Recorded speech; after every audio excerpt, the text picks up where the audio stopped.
Hello everyone!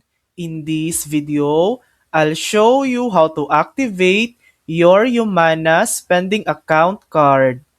First, open the Healthy Benefits Plus app or visit healthybenefitsplus.com/Humana. Sign in or create your account.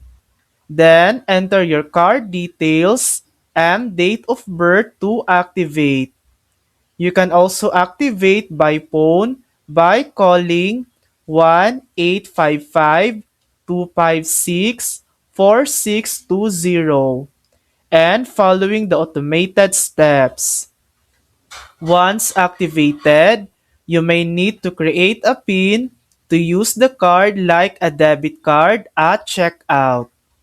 After that, your card is ready to use for eligible items like healthy foods, OTC products, and other benefits depending on your Humana plan.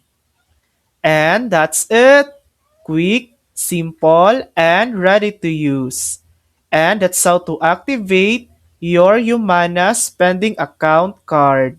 Thanks for watching!